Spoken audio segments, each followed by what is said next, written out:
Ba-da-da, da-da. Add in some air brakes. Crescent moon tonight. Wow. Okay, let's zoom in a little. And this is like yesterday, we couldn't see nothing. I even checked the observatory in Hawaii to see if it would show there. But I mean, this says so. I must have caught, the last time I caught a crescent after sunset and was able to get it in the telescope, it must have been a lot brighter than this one. This is a pretty good challenge. And if I could show you, I may show you with an app here in a minute. The sun has set quite a bit east and south of the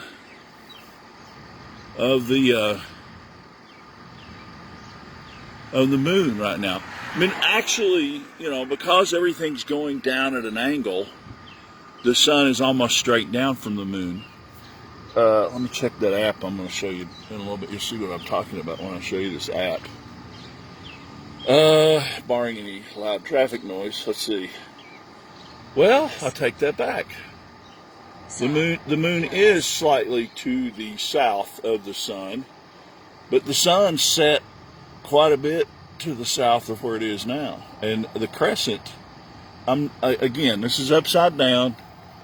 If it would let me flip the screen over, I'd do that, but I'm not using a prism or a mirror to flip this. You know, better cameras would probably let you do that. On some cell phones, you could probably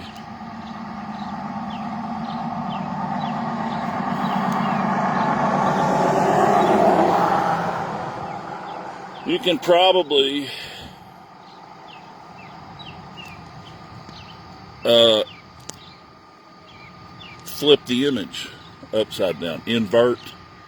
This one ain't doing it. It's about a 9-year-old, 8-year-old, something like that, cell phone. And I'm really not having the best of luck getting it to line up right in the eyepiece. Did I just lose? I just lost it. We can get close with this other telescope. The best thing I've done in a long time is to put a cheapo Meade scope on this particular as a sight scope. And look at that. It finds it right real quick. It's the only thing better is a red dot. And you have to line these things up. If you put a red dot or a sighting scope, line them up an hour or two before dark on distant objects. If you can find something a couple miles away, and you can put the focus close but not exact, and you can line up the scope pretty close.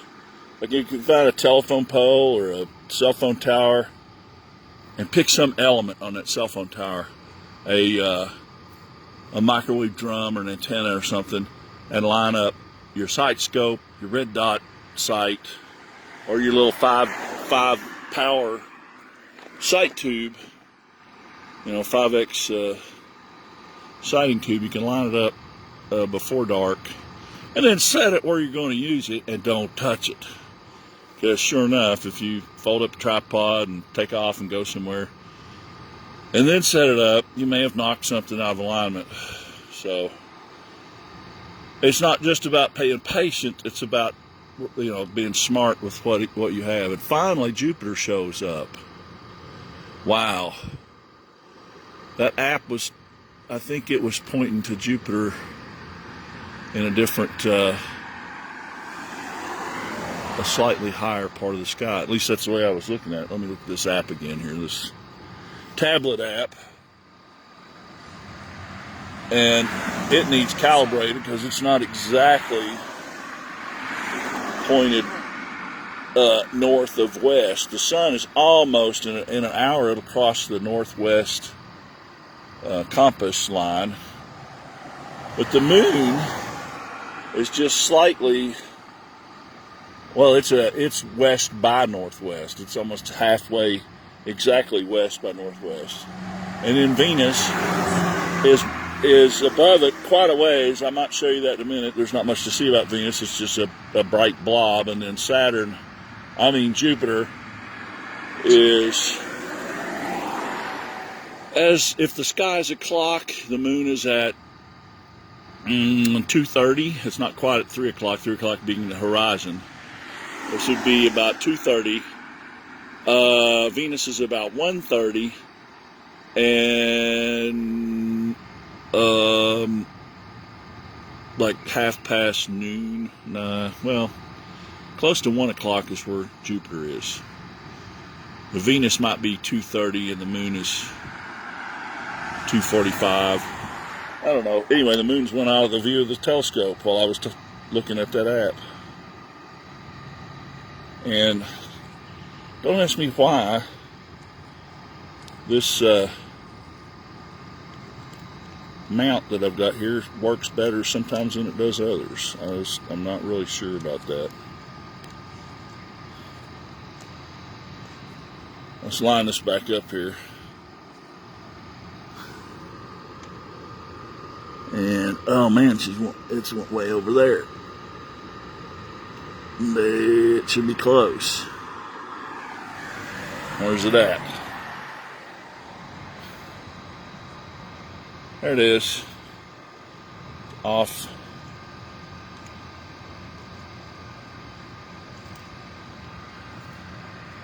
Anyway, all right, now I just got to find a consensus. It's like a bunch of lawyers, right?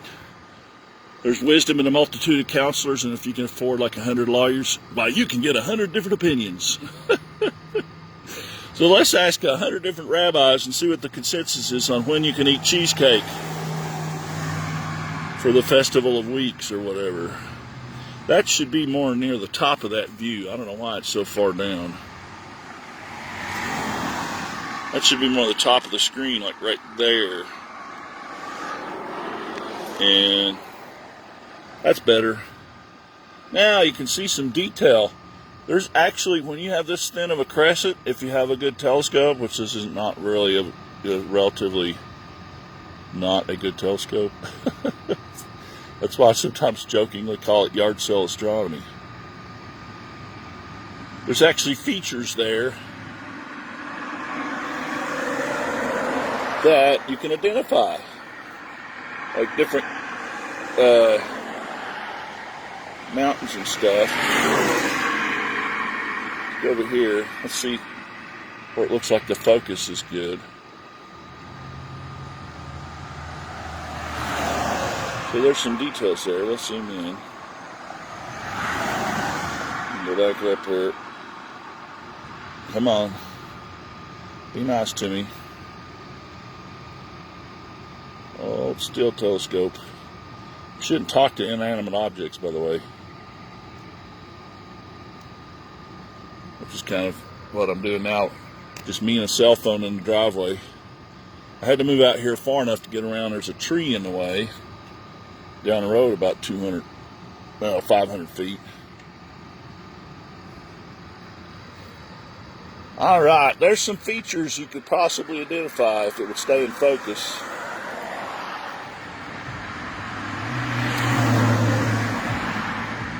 So, challenge accepted. Now, I've got pictures on my TV10 Morehead Legacy page you can find from last year where I found both the morning crescent and an evening crescent, and it was way brighter. Now, this crescent is actually called a super crescent. It ain't that super if you ask me. Maybe tomorrow night it'll be brighter. But I got a picture of one, and you know, the weather's fickle here in Kentucky, right? So, got really lucky. This is one of the thinnest crescents I've ever spotted. And last year's was a lot brighter. But this is the May 31st so-called blue moon, where we have two moons in the month of May. The merry month of May had one on what? I don't know. So this is what, May the 17th. So somewhere around what? May the 2nd? Been a full moon, May the 3rd, 6th. I don't know. It was the 6th maybe. But it's a 29-day cycle, so May the 31st minus 29 would be, yeah, probably on the 2nd or something we had a full moon. Ooh, to the eye, I can see the disc. And it's not going to be nice enough to show on camera, I don't think. Actually, well, maybe. Yeah.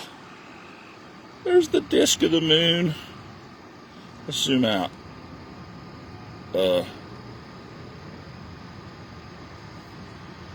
See the shaded side?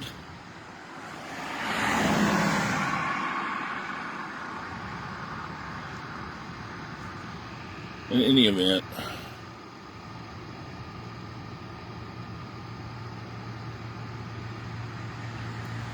So,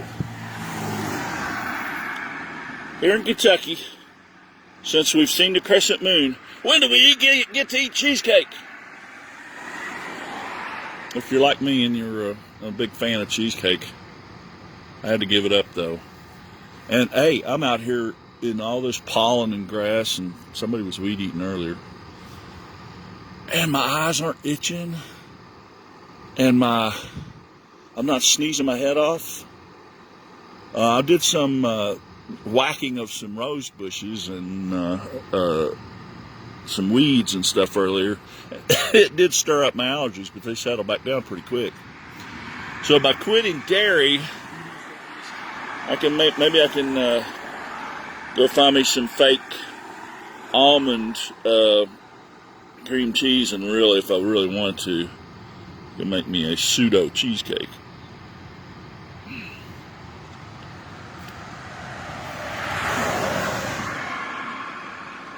Feel like doing the 2001: A Space Odyssey music.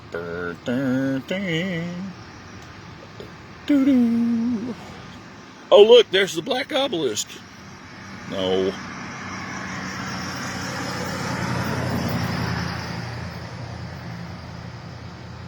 Boy, look how fast it's moving too. And I'm not even zoomed in all the way. It's moving pretty darn quick.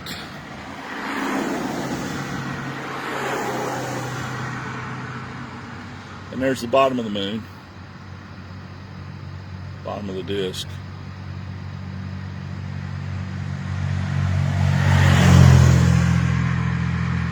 Well, it was there.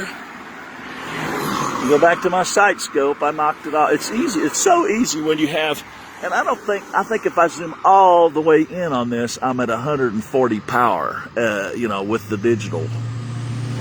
Without the digital, well, it might be 160 power. Without the digital, it only does, I don't know, 40? I might be wrong. Look it up, because there's a 20 millimeter eyepiece on a 70 millimeter by 700 Celestron alt azimuth mount, and I gotta get some gearbox grease or something and put on these. One of my slow motion controls works really good. The other one not so much. All right, where'd you go, moon? There it is. Wow. Now this slow motion control here works really good. With the other one, look how fast it's moving. Put it. Oh, yeah, that one slipped. Man, I don't know what's wrong with that.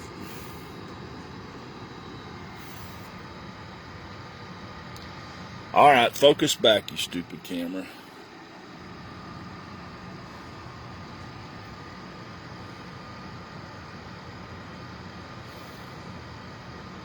Quit that crap. Focus.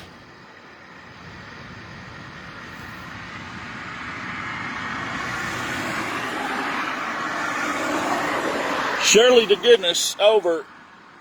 You can focus better than that, you high-tech thingy. 8-year-old state-of-the-art technology. Oh, looking better there.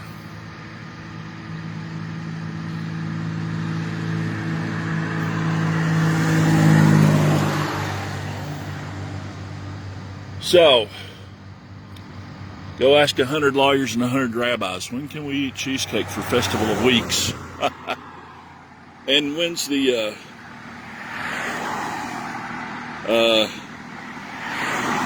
Pentecost? I think it was the 49th day. I think it's supposed to be the 49th day after Passover, which wasn't it April 1st, no fooling, and launched Artemis. And then we had Passover on April 1st. Is that when the Passover Seder was supposed to be, or is that actual Passover? Gotta look it up again. Anyway, so you count 49 days from then, and you can eat cheesecake? I don't know. Anyway. So, turns out there is this issue with the milk proteins. If you give a baby, and by the way, I just heard a radio commercial. If your baby had Similac or some other baby formula, call Dewey, Cheatham, and Howe. We got a settlement coming, right? So why would that be? Apparently, a lot of the autistic children, maybe up to 70%, have an autoimmune disorder because the milk protein causes your body to attack folate, and it won't let it in the brain.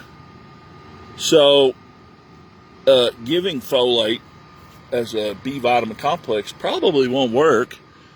And who knows, maybe it'll make your blood-brain barrier weakened. You gotta talk to some super-duper expert on that. But there are things that can weaken your blood-brain barrier. Extreme exercise can weaken your blood-brain barrier. Somebody's running a weed eater this late? Oh, it got quiet all of a sudden. Man, when it gets quiet, the only thing you can hear is the big old plastic factory ventilation fans or something. Just no log trucks with their jake brakes. Brrr.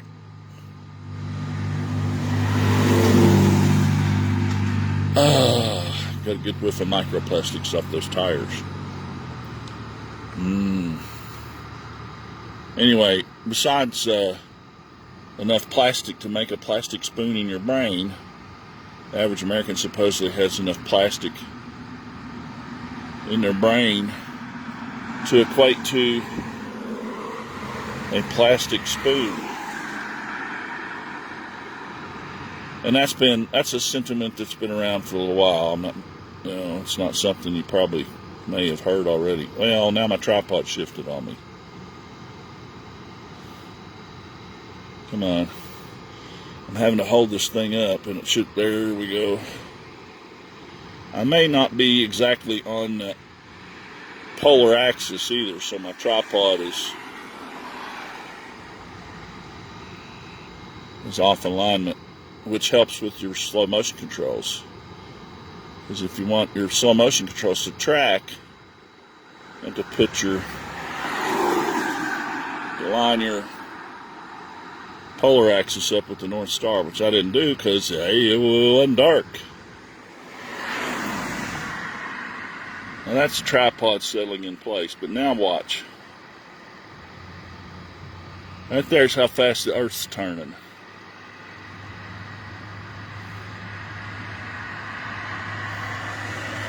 If it would stay in focus, maybe it would show us the super thin crescent.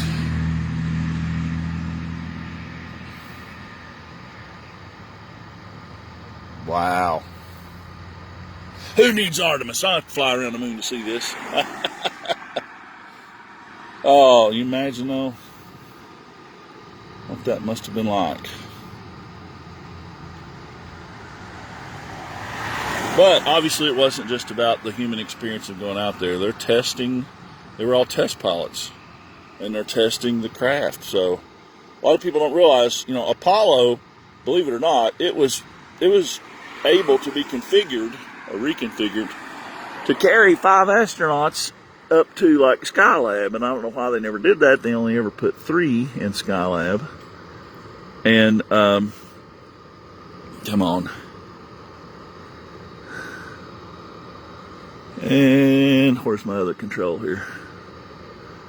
Here we go, back to the middle. I'm in my sight scope here. You can't see what I'm referring to.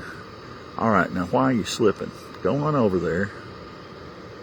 There we go. Now, let's go up a little. And some point here. The other thing you run into sometimes, oh, I went too far up. There's the other end of the crescent. Wow. It's a thin line between dark gray and gray. There's a parody there somewhere. Yeah, in my sight scope, I can see the dark side of the moon. I really can't see any features. Like you may see people that have the really professional photography equipment. They can do time exposures and bring out all the features of the dark side or the shaded side of the moon. Yeah, well, I can't show you this. I think it's a 30 power little Meade telescope I have on here as a sight scope. It's really handy, but you can see a lot more with it because I've got a 40 millimeter eyepiece, and it gathers a lot more light.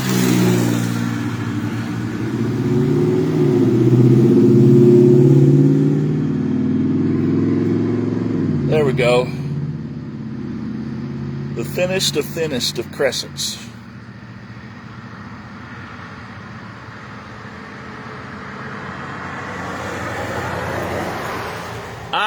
Actually last night, maybe in India or some really dry, arid climate where there's really dark, deep blue skies, you might have seen the moon. But it was right next to the sun, just basically barely north of the sun, which is weird.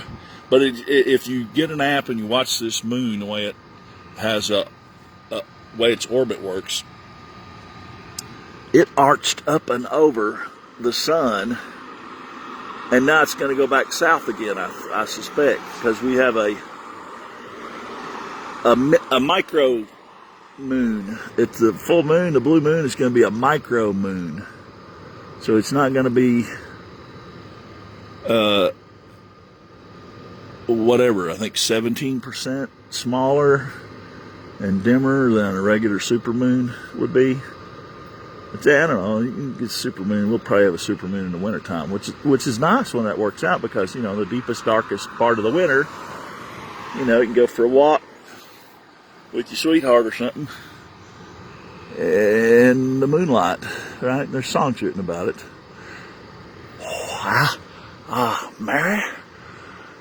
Mary, what do you want? You want me to lasso the moon, Mary? There's Jimmy Stewart there. The light of the silvery moon. Come on, get back in the viewfinder there. I'll have to zoom back out, maybe.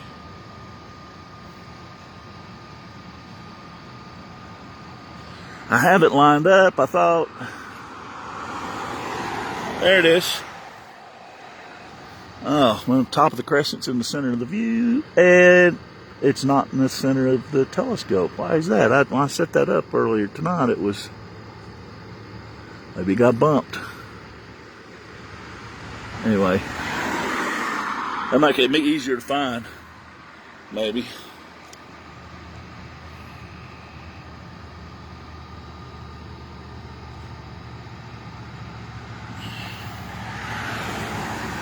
Come on. Have to let it kind of settle. And about there is the speed of the earth turning.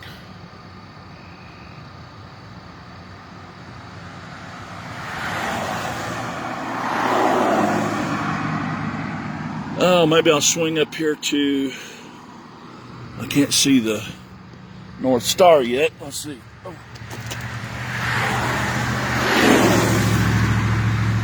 Where you at? Really different. Wow. Too much light pollution. Too much light pollution. Cannot see the North Star to line up the axis on my drive.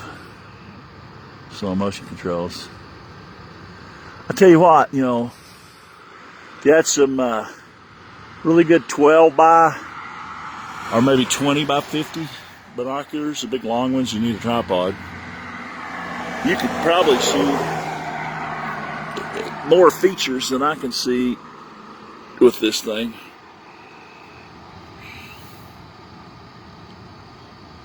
I got 2 telescopes out here. And my 80 millimeter, I was able to see this thing, and it was still kind of twilighty blue sky. It's almost dark. It's still not dark, believe it or not. We're still in the kind of the twilighty zone. Well, straight overhead is fairly dark.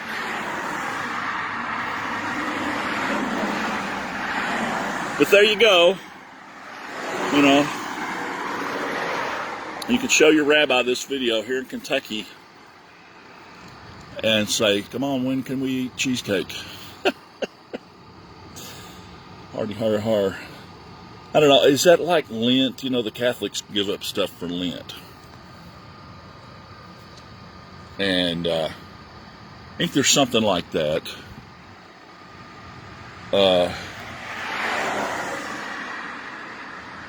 In the Hebrew /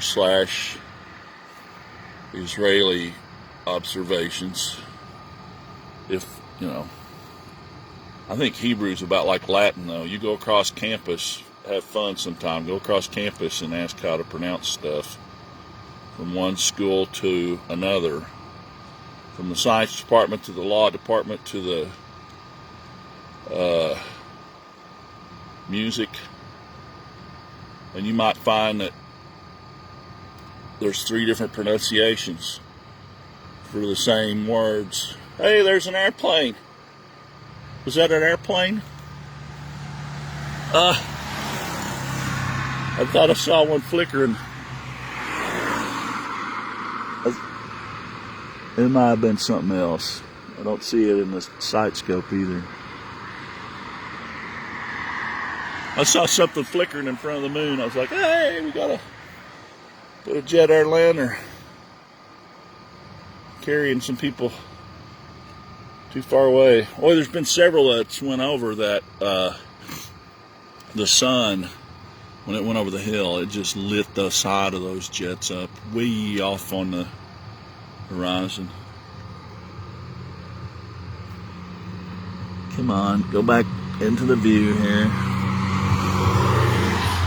In a minute, we're going to end up in some power lines, and that'll about be it, probably.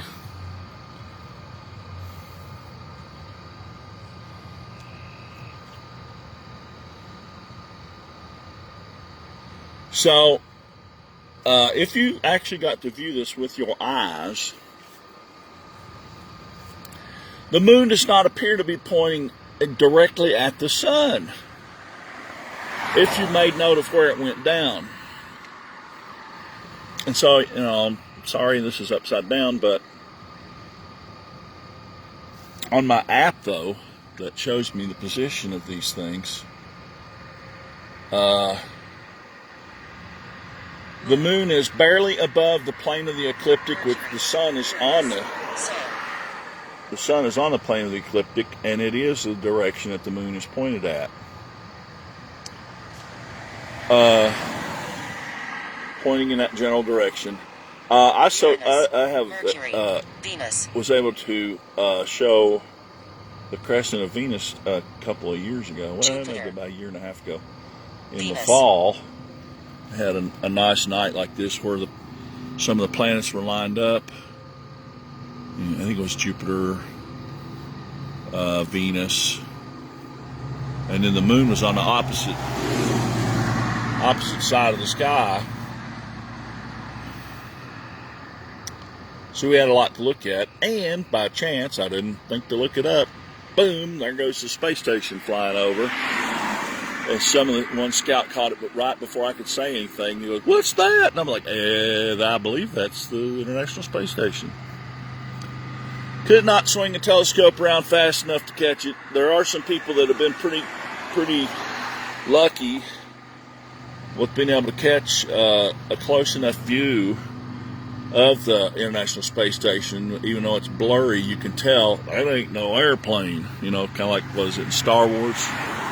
Moon, that's no moon. And the International Space Station has such a huge array of solar panels and things. Probably don't. I wonder if I could catch that satellite. Here comes a satellite. That's not the. I didn't think to look it up to see if this might be the International Space Station. And as soon as it caught my eye, it faded away, going right under Venus there. Now, sometimes what I've seen, and I think it's the mountains in Colorado or big high thunderstorms, I've watched satellites go across the sky, and you think, oh, it's going to fade out. There it goes, you know. And boom, it comes back. And you're like, what could cause that? And that's, yeah, okay, it's gone. I thought Venus was that's the thing, man. When you got a really clear night, even with light pollution in an urban area, you can see a lot of stuff with your, basic yard sale astronomy. Like this particular telescope, I think brand new now, if you was to buy it, it's probably not as good quality as a used one because they're all super duper plastic. Everything's plastic, right?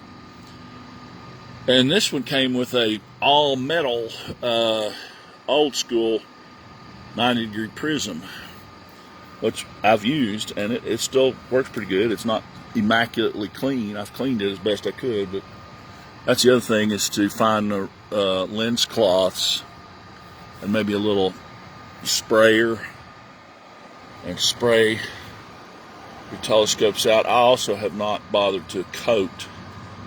You can get some, I've seen people get cloth, or they get flat black paint, take their telescope all apart and coat the inside of it so there's no reflective surfaces with some really I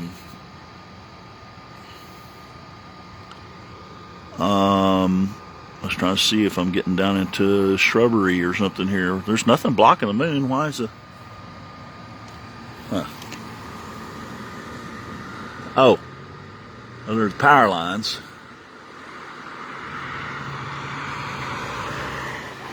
Okay, that's what it is.